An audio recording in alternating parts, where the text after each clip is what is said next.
Amigos, como cada semana, un gusto poder saludarlos aquí en Justicia Electoral a la Semana. Hoy estaremos platicando sobre transición y alternancia, así que la invitación para que se queden y se enteren. Bienvenidos.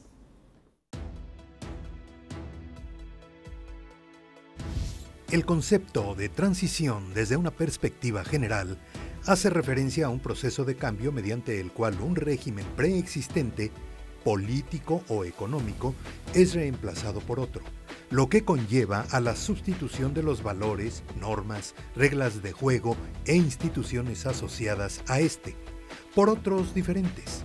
Que las transiciones no siempre se circunscriban a transformaciones políticas, sino también pueden afectar otros ámbitos. En tanto, alternancia en el poder es un concepto propio de las ciencias políticas que describe la posibilidad de permitir un cambio pacífico en los líderes y partidos políticos que ejercen el poder político. La alternancia es una posibilidad propia de la democracia, que mediante elecciones libres genera que el cambio de gobierno, siguiendo los mecanismos previstos en las leyes y la Constitución, expresa la voluntad general. En ese contexto, y según la concepción tradicional, la posibilidad de alternancia política es necesaria para la democracia. En este programa se analizará tanto la transición como la alternancia en México a la luz de los resultados del proceso electoral 2017-2018. Y les quiero presentar a nuestro invitado en esta ocasión y le agradezco a Víctor Alarcón Holguín, politólogo, también profesor de la UAM Iztapalapa, que nos acompañe para platicarnos precisamente sobre este tema. ¿Cómo estás? Bienvenido. Como siempre, Lupita, un gusto estar aquí en tu programa. Oye, pues el tema de la transición siempre muy sabroso, ¿no? Tiene mucho debate, genera muchas posiciones. Hay quien dice que este es un tema que ya está cerrado, que es un caso del pasado. Hay quien dice que estamos en este proceso de transición. Hay quien dice que estamos, pero hacia atrás, ¿no? Es un punto de partida, pero hacia atrás. ¿Tú cómo ves las cosas? ¿En qué momento estamos? Bueno, desde luego, el concepto de transición, como todo concepto, digamos, nos lleva a primero a ubicar etapas de un gran ciclo, ¿no? Que, por ejemplo, quienes visualizan, por ejemplo, que los cambios que fueron requiriendo este país comienzan desde 1968, otros quienes vislumbran que estos cambios se deben más particularmente a las decisiones de reforma electoral que comienza en 1977 con la reforma promovida por el entonces secretario de Gobernación Jesús Reyes Heroles, y otros que hablan en que en realidad esos cambios, unos de orden político y otros de orden electoral, convergen finalmente en el momento de la alternancia, digamos, derivada del proceso del año 2000, es decir, cuando finalmente el PRI cae, digamos, del control de la presidencia, y en 97 cuando pierde el control de la Cámara de Diputados, y en ese momento entonces ya hay como una convergencia de esos dos momentos principales, es decir, el cambio de gobierno, pero también el inicio de cambios en las estructuras del Estado. Entonces, aquí hay dos conceptos por eso importantes. Uno es el concepto de transición, que nos hablaría de un gran ciclo largo, que hay cambios en la estructura del Estado, el cambio del régimen, y otro que sería la alternancia, que dentro de ciertas reglas establecidas, por ejemplo en este caso mediante la votación, podemos modificar la integración de un gobierno, es decir, las personas que van a estar a cargo por un periodo muy concreto, como en este caso es el mandato presidencial de 6 años, que entonces podemos estar, como lo hemos experimentado, cambiando primero hacia la derecha, o para quienes visualizan al Partido de Acción Nacional como un partido de derecha, y lo que ahora finalmente acabamos de ver el pasado 1 de julio, que ahora el giro estaría dándose hacia la izquierda, con un partido precisamente también, que también otros pondrían en duda si es un partido verdaderamente de izquierda, o más allá de sus partes que lo integran, como sería el caso del Movimiento Regeneración Nacional o Morena. Entonces creo que ahí tenemos primero este gran espacio, digamos, de comprensión de lo que la propia construcción ciudadana, porque creo que aquí lo más importante es que el protagonista ha sido el ciudadano, los ciudadanos y las ciudadanas, que han podido precisamente ir construyendo no solamente a través de la lucha política, no solamente a través de los cambios legislativos, sino también a través del cambio de sus propios hábitos cotidianos, de la importancia que la democracia debe tener en la forma en que nosotros queremos tener gobiernos eficaces, gobiernos que respondan y gobiernos que de alguna manera entonces sí correspondan a lo que una definición formal en cualquier ámbito podría darnos como requisitos mínimos de lo que queremos como democracia. Oye, en 2000 hay quienes ubican esta transición en nuestro país y hay quienes señalan que, bueno, pues esto ha sido una situación muy importante que se ha vivido en México a diferencia de otras naciones donde ahorita nos estarás platicando cómo están las cosas, pero ¿qué estamos viviendo? Si en 2000 empezó la transición o vivimos una transición en México,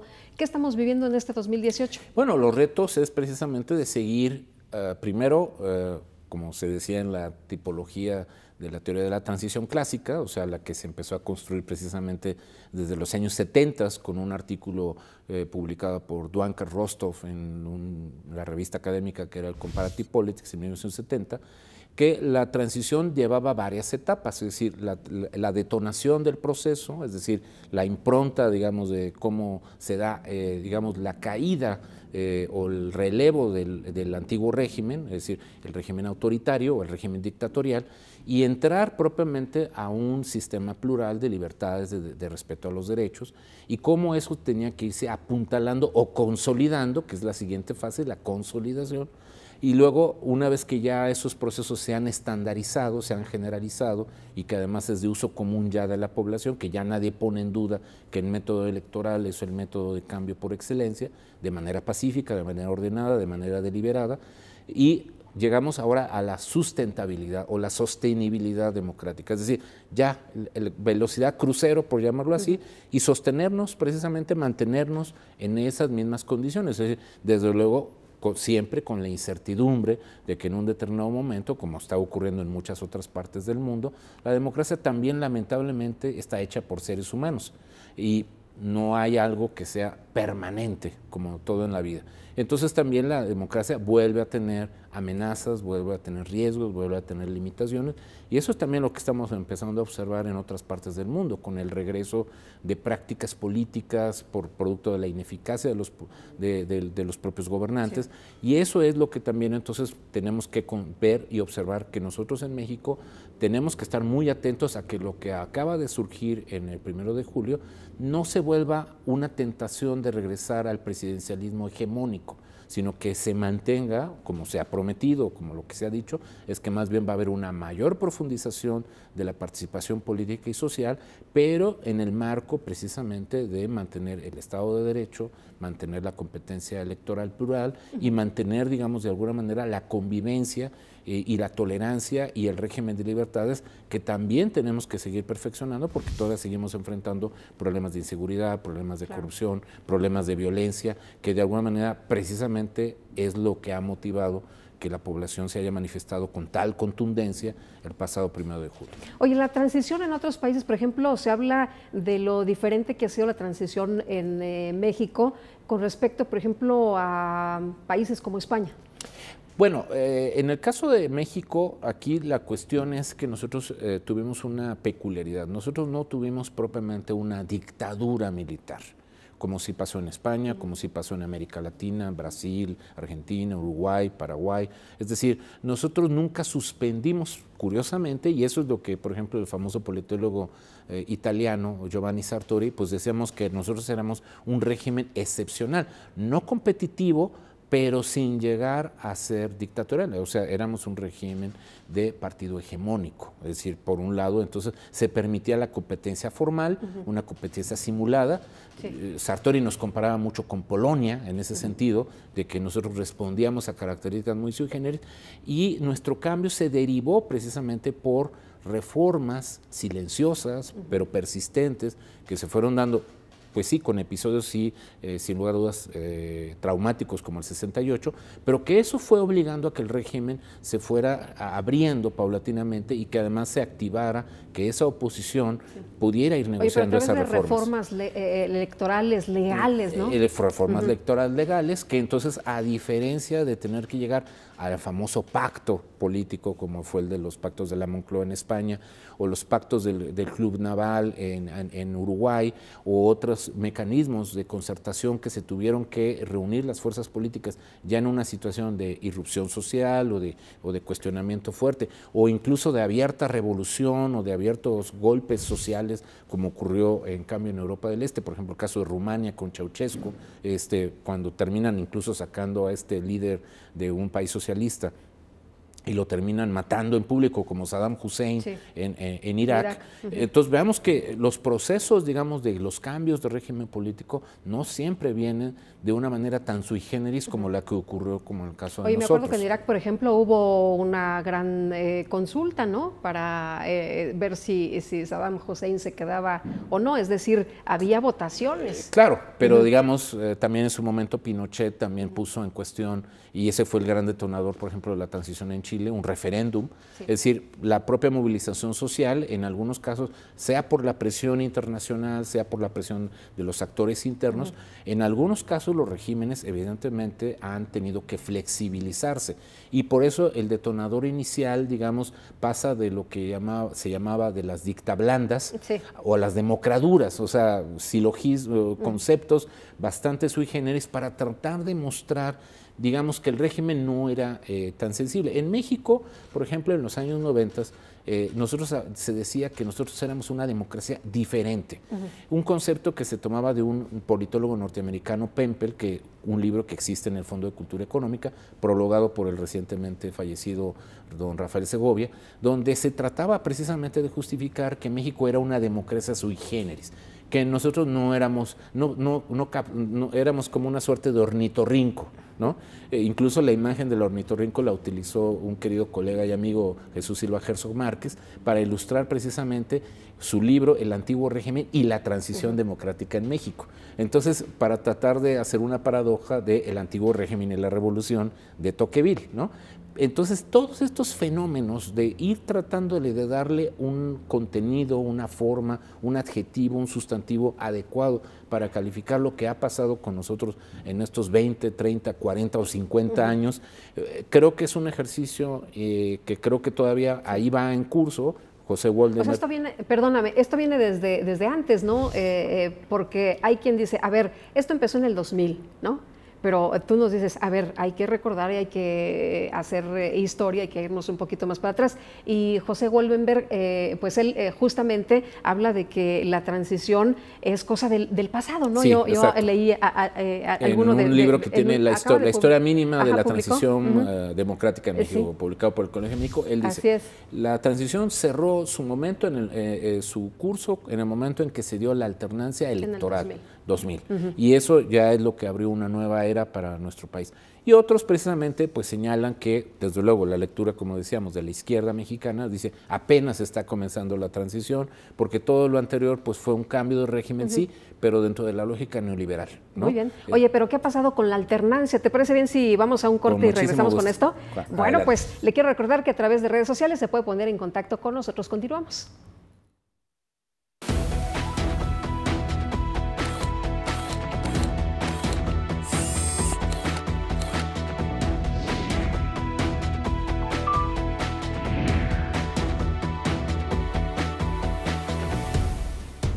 La Sala Superior del Tribunal Electoral del Poder Judicial de la Federación sesiona públicamente a la luz de los principios de máxima publicidad y transparencia para garantizar certeza y legalidad en los procesos electorales.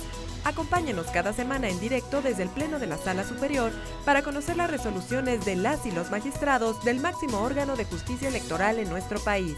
Sesión pública de resolución de la Sala Superior del Tribunal Electoral. Tribunal Electoral del Poder Judicial de la Federación. Justicia que da certeza a la democracia.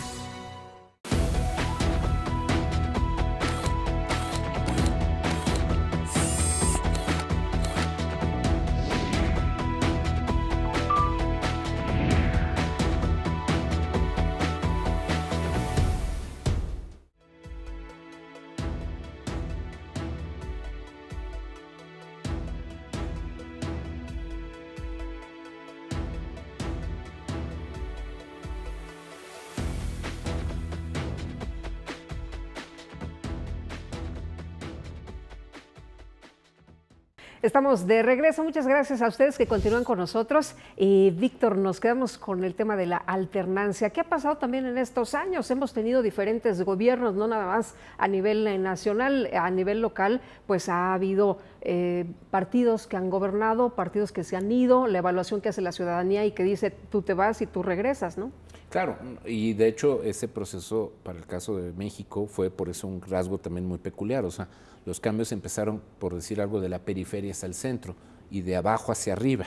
Es decir, quienes hemos tratado de estudiar estos procesos de cambio político en el país, precisamente tenemos que registrar que las derrotas electorales del PRI, por ejemplo, el partido otrora hegemónico, que ahora pasa a ser un quinto partido en las después de las elecciones del 2018, pues antes controlaba 80 o hasta 90% de las posiciones políticas a principios de los años 70 o 80 y hoy no pasan más que a corresponder poco apenas del 17-18%, es decir, aunque conserva gobernaturas, todo, pero todo ese proceso que se fue construyendo primero con las victorias electorales en municipios, luego en diputaciones locales, luego en gobernaturas.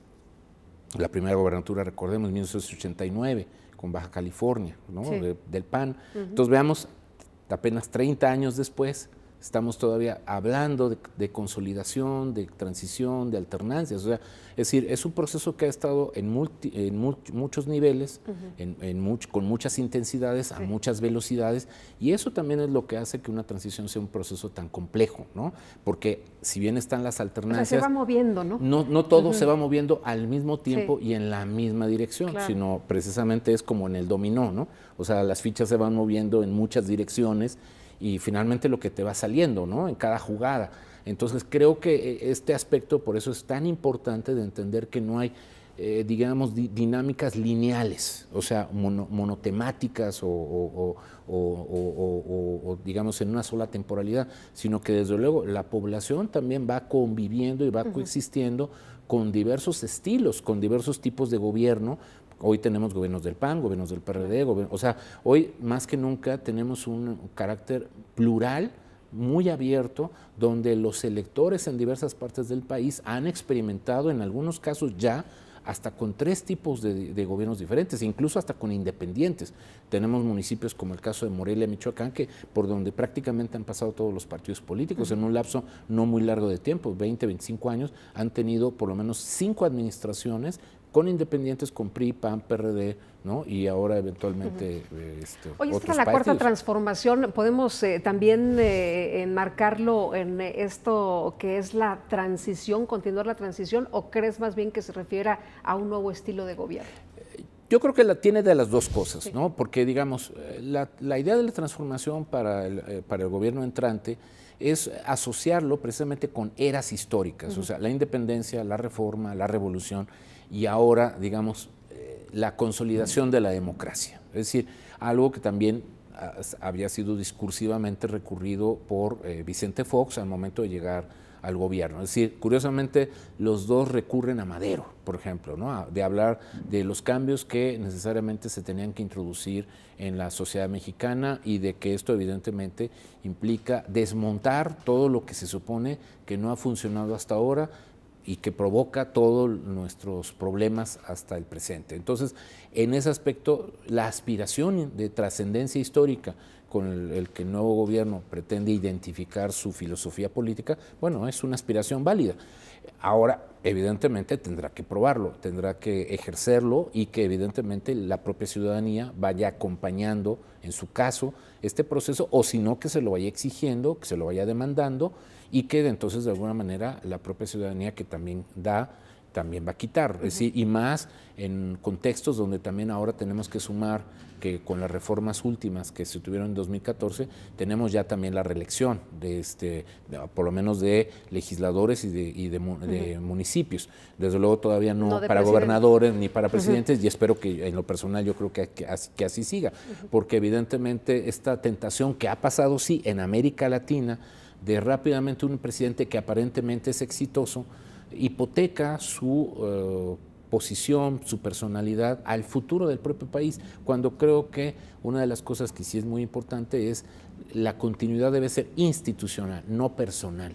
Y en ese sentido creo que también ese va a ser un reto muy importante para nosotros, el entender que los gobiernos pueden cambiar tantas veces como sea necesario, pero no a costa de hipotecar nuestro futuro al destino de una persona en específico. Hablando de las instituciones, ¿cómo ves el trabajo de las instituciones electorales en nuestro país precisamente durante estos procesos que hemos vivido? Bueno, como todo, o sea, luces y sombras. Es decir, afortunadamente hay más luces que sombras, desde mi muy modesta opinión, porque también, recordemos, venimos de una dinámica electoral donde el fraude electoral no era solamente un dicho, era un hecho. Es decir, y sin embargo hoy todavía, lamentablemente en las elecciones de 2018 tuvimos asesinatos políticos y todavía tuvimos acusaciones de clientelismo, de coacción, compra de voto, etc. Es decir, nuestro país todavía no termina por cerrar ese círculo.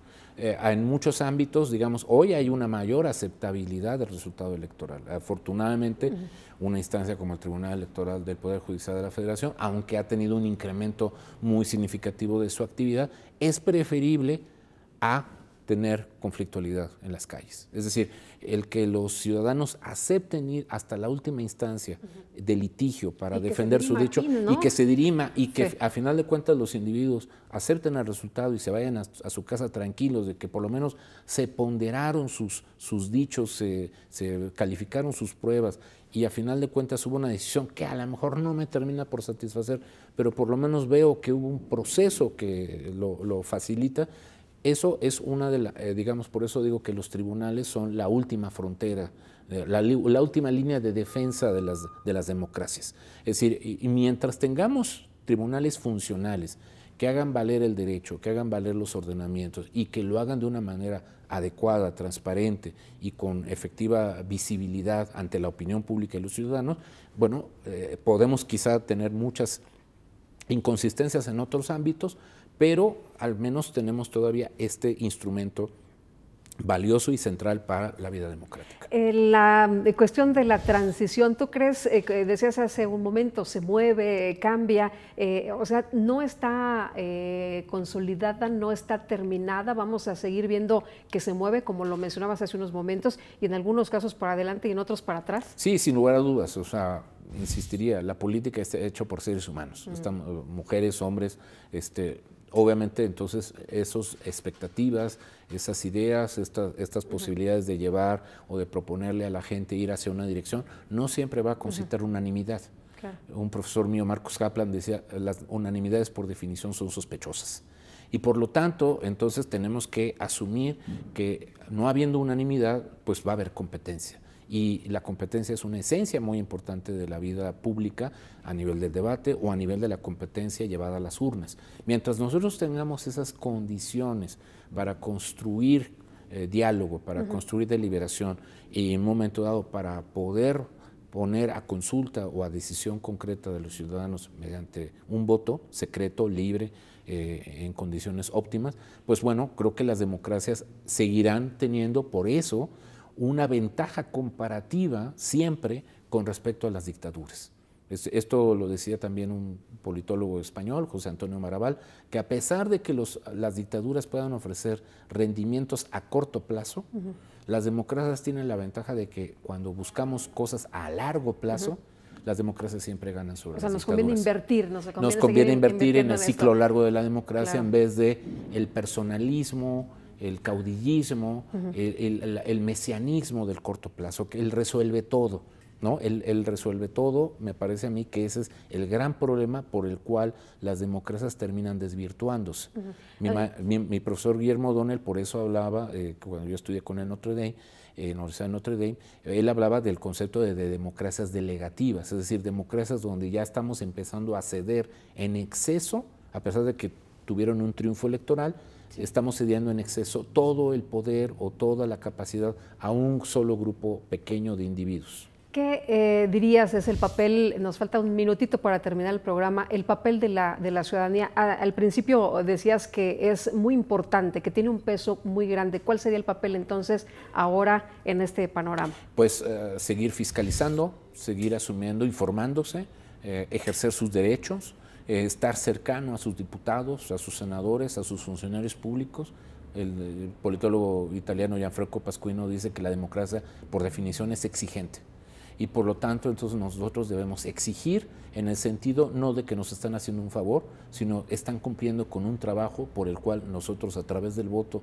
libre y soberano están ahí para servirnos, por eso son servidores públicos y por lo tanto entonces no nos están haciendo ningún favor y en ese sentido creo que esa también es una de las partes muy importantes de que haya una participación ciudadana responsable, informada, que al mismo tiempo entonces vaya de acuerdo precisamente con políticos responsables, informados y capaces de ejercer en tiempo y en forma la encomienda para el cual fueron seleccionados. Apostar a la democracia, seguir saliendo a votar, esto es lo mejor que nos puede pasar en el país. Sin lugar a dudas, porque además ha sido una gran inversión, una importante inversión histórica a la cual precisamente apostó este país y que creo que es muy importante que nosotros, los que estuvimos en generaciones antes y los que están llegando en generaciones nuevas, pues hagan ese acopio, esa valoración y esa evaluación de que esta es la mejor ruta y esta es la mejor inversión que podemos hacer como pueblo y como país. Víctor, como siempre ha sido un gusto platicar un placer. contigo. Muchísimas gracias. Gracias a ti.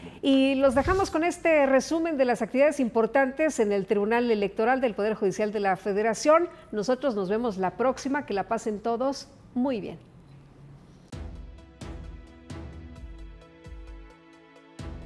El Pleno de la Sala Superior del Tribunal Electoral del Poder Judicial de la Federación confirmó la resolución emitida por la Sala Regional Guadalajara, mediante la cual, pese a la declaratoria de nulidad de la votación recibida en 24 casillas, validó la entrega de la constancia de mayoría y validez de la elección del Ayuntamiento de Juárez, Chihuahua, a favor de la planilla del candidato independiente Héctor Armando Cavada Alvidres.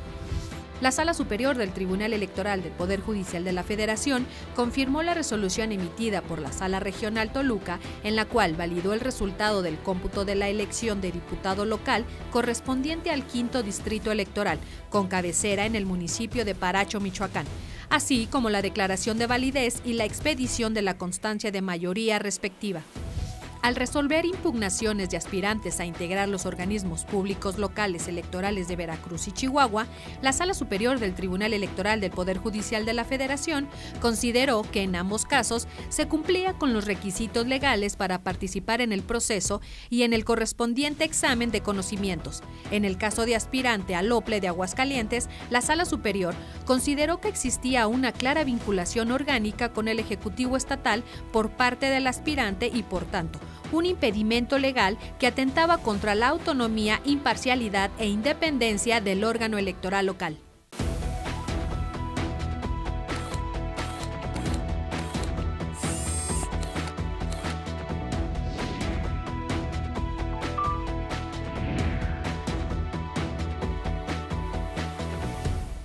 La protección de tus derechos político-electorales le corresponden al Tribunal Electoral del Poder Judicial de la Federación. Sus sentencias salvaguardan cada etapa del proceso electoral.